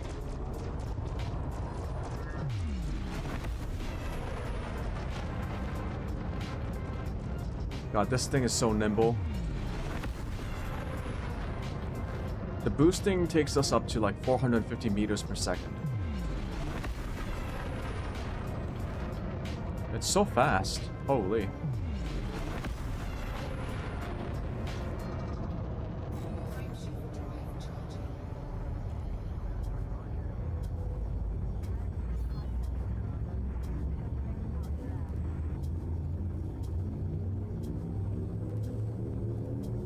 Oh yeah. So I talked about all the audio issues, right? There's one thing about the stream video quality that I don't understand. So, and it's that problem with viewing the live stream in 1440p at 60 FPS. When I watch my own streams on my computer at 1440p 60 FPS, I see severe juddering on stream. Like, it makes the stream look like it's at a much lower frame rate, like 30 or 20, or it makes it look like this stream has very unstable frame rates. And I don't know why it does that, but when I switch to 1080p 60 FPS without changing anything, all I do is switch the stream quality to 1080p. The stream suddenly looks very smooth, like 60 FPS, as it's supposed to be. I don't know why that happens. And I don't know if it's because of my browser that's causing that issue. I'm using the Microsoft Edge browser. And also, FYI, my main monitor is in 1080p. So yes, if I put the stream at 1440p, I am brute forcing the video player to run the video at a higher resolution that my monitor can natively support. However, in other video players, or if I'm watching other videos and I run it at like 1440p, I don't run into the same frame rate or pacing issue. It's just for my stream. Like if I watch a 4K video on a different YouTube channel, I don't see juddering. So I'm not sure what's causing that problem with the 1440p version specifically. Arriving near Soyeon City. Because I'm looking at the stream right now on my phone. It's running at... My phone is running at 1080p 60 FPS. It looks smooth, right? And I don't see any frame pacing issues or whatsoever, or any of that sort.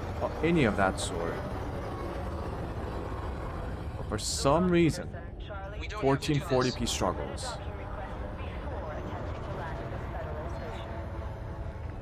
I have a couple of hypotheses. One, my GPU struggles to encode properly or push out that much bitrate at 1440p at 30 megabits per second. So it could be that I'm pushing too much I have too high of a bitrate that my GPU struggles to encode properly for whatever reason. I don't fully understand how the bitrate might affect like frame juddering issues. But that's one hypothesis. The other is that Traffic warning. Be on the lookout for other vessels in the area. the other hypothesis Access granted. Make your way to Landing pad 41 is at 5 o'clock near, as you enter with the green lights on your right. 41.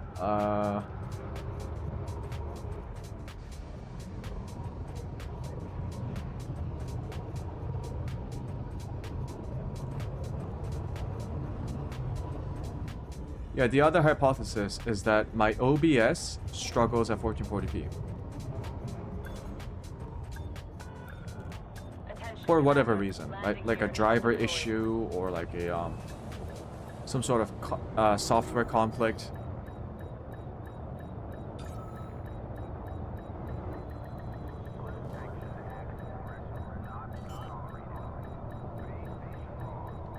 And I remember I used to have a very similar problem when I first started streaming. The first game that I streamed was Cyberpunk. And when I was rewatching my streams playing Cyberpunk, I could see juddering issues quite severely. But I always thought it had to do with the fact that my GPU was overloaded and it didn't have enough resources to properly encode the videos. However, for this game, I shouldn't have that issue. And for the 1080p version of the stream, I don't see juddering. And I hope other people who have seen this in the VODs could tell me if it's the case, right? 1080p seems fine. It feels properly 60 FPS. But for me, the 1440p version has issues. Fuel at maximum.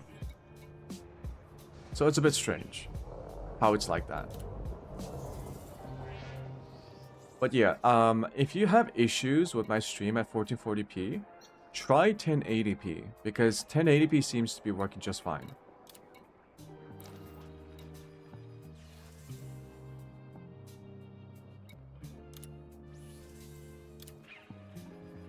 Parking your Mandalay and transferring to your Alliance Chieftain.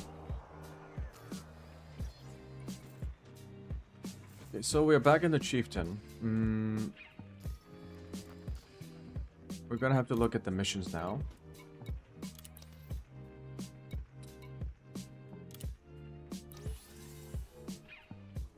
I think there is a way to just buy sensor fragments off of the market. I think player-owned fleet carriers can sometimes offer sensor fragments, but I think they're way too expensive. And also they're quite far away.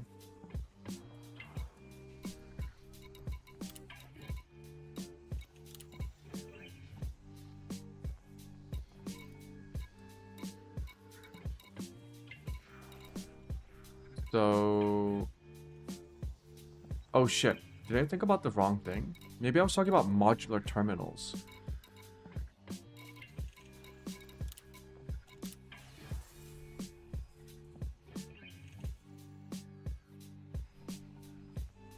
Are sensor fragments considered to be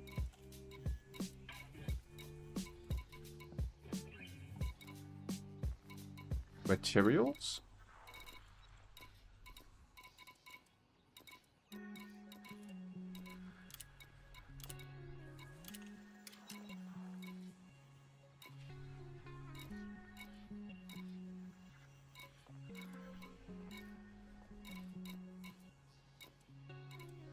Yeah, I don't see them. Let's look at materials again.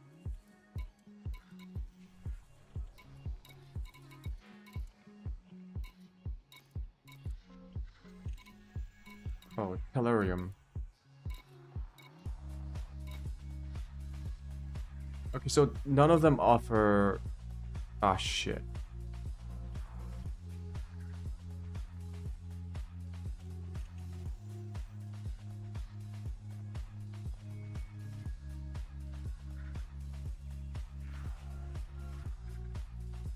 Let's look at the wiki. Sensor fragment. A sensor fragment, formerly known as an unknown fragment. It's a manufactured material.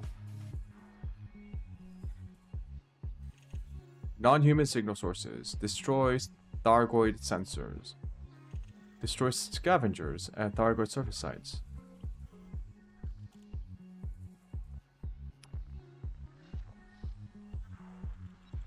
Wait, can I just like convert it then? I need 50. If I go into material, inventory.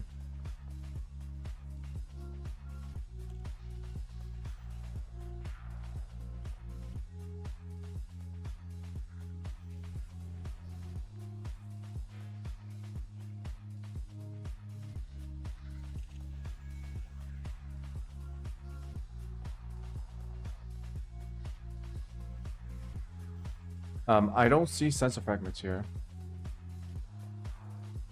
It's in the Thargoid. Oh shit, it's an entirely different type. Okay, so I guess I'm kind of being forced into dealing with the Thargoids now, because I need the sensor fragments. Thargoid non-human signal sources.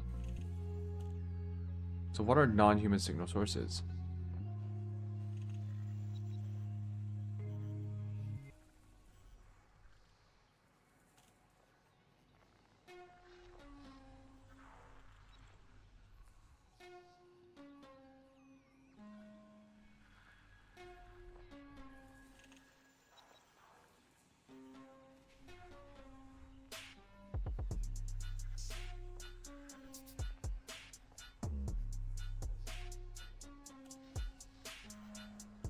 Thargoid probe?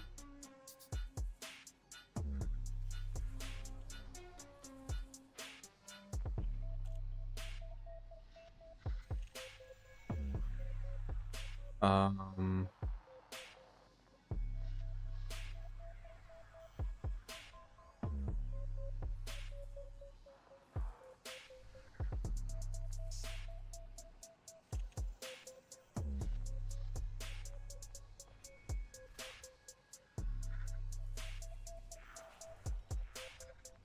Thargoid sensors. Thargoid sensors, originally known as unknown artifacts, are devices of unknown purpose created by the Thargoids. They can appear on the surface of any planet where any other planet has an ammonia atmosphere is present, most commonly an ammonia gas giant.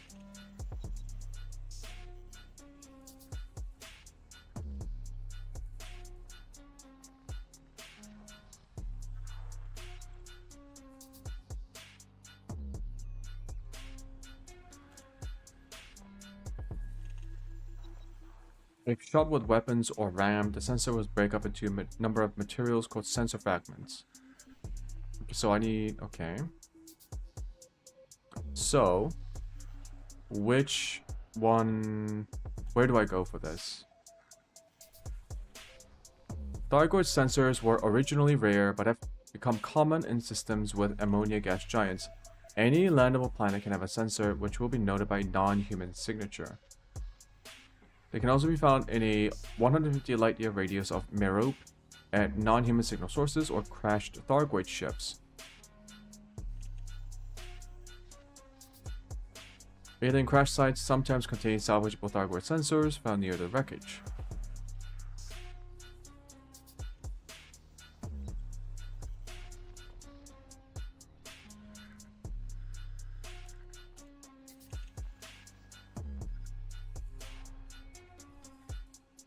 Crashed sensor probes can be found on landable bodies with materials besides them all across the galaxy. They are great for sensor fragment farming. The system must have a ammonia gas giant, or sometimes other worlds with an ammonia presence for sensors to appear.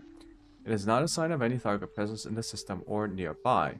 They will show up as non-human signature after a surface scan of a candidate body. Example locations to usually find them are Junei RXL, Pleiades Sector FGY.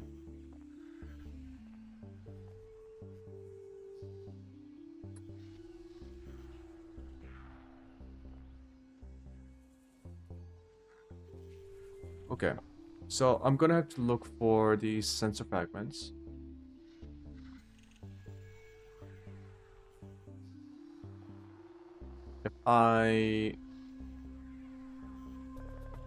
Sensor fragments. So I need to look for non-human signal sources. Are there maps in Inara that can help me find it?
Sensor fragments. Yeah, I mean...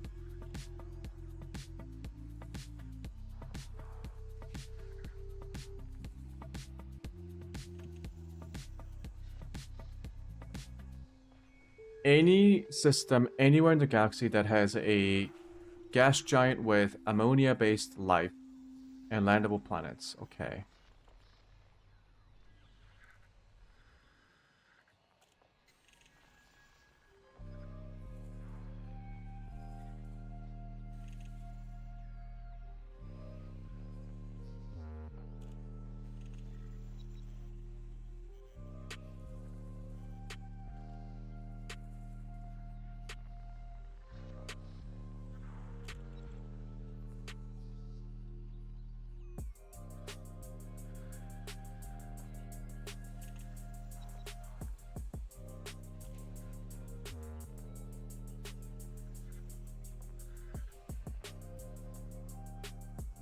I mean, I can try and do this manually.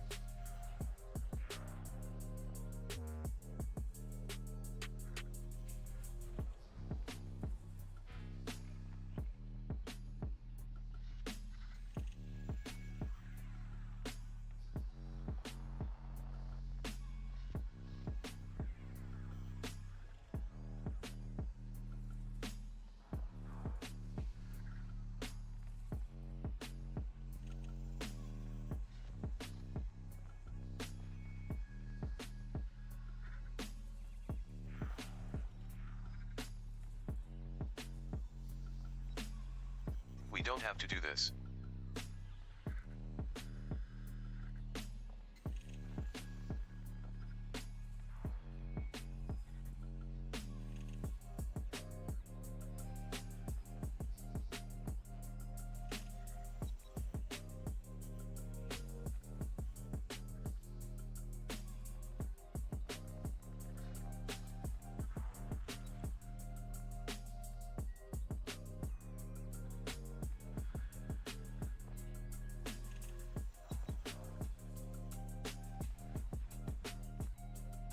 Okay, well,